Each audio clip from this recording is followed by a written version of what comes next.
Designation?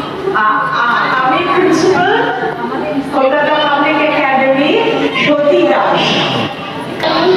আমি Kolkata public একাডেমির পক্ষ থেকে বলছি যে আজকে হ্যাপি ইন্ডিপেন্ডেন্স ডেতে আমাদের বাচ্চাদের ইন্ডিপেন্ডেন্স ডে সেলিব্রেশনে আমরা গীতাঞ্জলি ম্যামকে পেয়ে ভীষণই আপ্লুত হয়েছি এবং ওনার টিমকে পেয়ে ভীষণই আমার ভালো লেগেছে। বাচ্চাদের পারফরমেন্স খুব ভালো ছিল। যেটা বলার যে আমাদের কলকাতা পাবলিক একাডেমি শুরু হয়েছিল একটা নতুন আরো সুন্দর উদ্দেশ্য নিয়ে। যেটা হচ্ছে যে অন্যান্য স্কুলে যে ফি স্ট্রাকচারটা থাকে সেটা অনেক হাই, তো হাই লেভেলের ফি স্ট্রাকচারের জন্য নিম্নবিত্ত ঘর থেকে বা মধ্যবিত্ত ঘর থেকে মানুষ ভর্তি করতে পারে বাচ্চা, তাদের ভালো এডুকেশনটা তারা দিতে পারে। সেই জন্য আমরা চেয়েছিলাম যে তাদের সবার ঘরে ঘরে কলকাতা পাবলিক একাডেমি এডুকেশন সিস্টেমটা পৌঁছে, আমরা এটাই চেয়েছিলাম। এর কম ফিসের মধ্যে ভালো এডুকেশন, এই এডুকেশন সিস্টেমটাকে আমরা আমাদের যে আমাদের কলকাতা পাবলিক একাডেমি তারপরে করোনার জন্য আমরা ডাউন হয়ে গিয়েছিলাম। তারপরে আমাদের সত্যি আমরা সবাই মিলে আমাদের প্রিন্সিপাল ম্যাম এবং আমরা সবাই টিচার্সরা মিলে আমরা কিন্তু হাল ছাড়ি।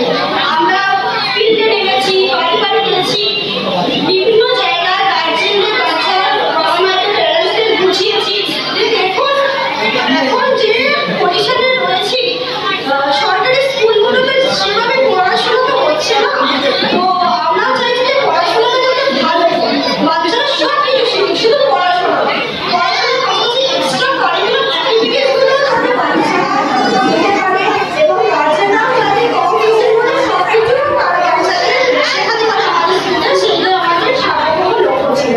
তো এখনো আমরা সেখান থেকে অনেক অনেক এগিয়ে এসেছি, আরও চাইছি যে সেই জন্য আমরা ন্যাশনাল এডুকেশন ফোরামের হাত ধরেছি যাতে আমরা আরও ভবিষ্যতে আরও উঁচুতে উঠতে পারি, আরও এগিয়ে যেতে পারি। আর তার জন্য লোয়ার ফিস স্ট্রাকচারের মধ্যেই যাতে আমরা সব কিছু দিতে পারি আমাদের নাম নাম আর ডেজিগনেশন?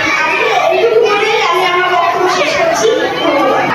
আমি কলকাতা পাবলিক একাডেমির টিচার, আমার নাম স্বাগতা বড়ুয়া। আমরা আমাদের 15 আগস্ট অর্থাৎ ইন্ডিপেন্ডেন্স ডে সেলিব্রেশনে গীতাঞ্জলি ম্যামকে পেয়ে এবং ওনার টিমকে পেয়ে আমরা খুবই খুশি এবং খুবই আনন্দিত, এবং বাচ্চারাও খুবই আনন্দিত যে ওনার মতো একজন মহান ব্যক্তি আমাদের এই স্কুলে এসে এতটা সময় কাটিয়েছেন বলে।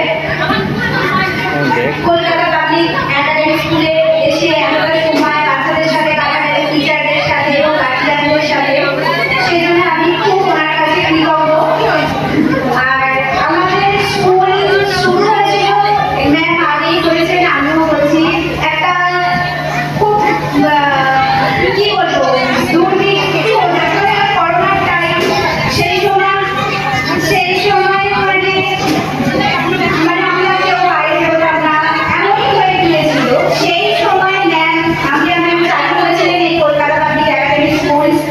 সেইখান থেকে আমরা একটা কষ্ট করে জার্নি করে এত বছর ধরে অল্প স্টুডেন্ট নিয়ে তাদেরকে যেভাবে শিক্ষা দিয়েছি সেইভাবে আস্তে আস্তে আমরা ধাপে ধাপে এগিয়েছি। এই পজিশনে এসে আমরা পৌঁছিয়েছি। আমি ম্যামও অনেক কষ্ট করেছেন এবং আমাদের স্কুলের প্রত্যেকটা ম্যাম খুবই কষ্ট করে জার্নি করে বাচ্চাদের তৈরি করেছেন এবং আমরা এই পজিশনে এসে পৌঁছাতে পেরেছি। এতক্ষণ আপনারা দেখছিলেন নিউজ বাংলা টিভি। সঙ্গে থাকুন, দেখতে থাকুন নিউজ বাংলা টিভি।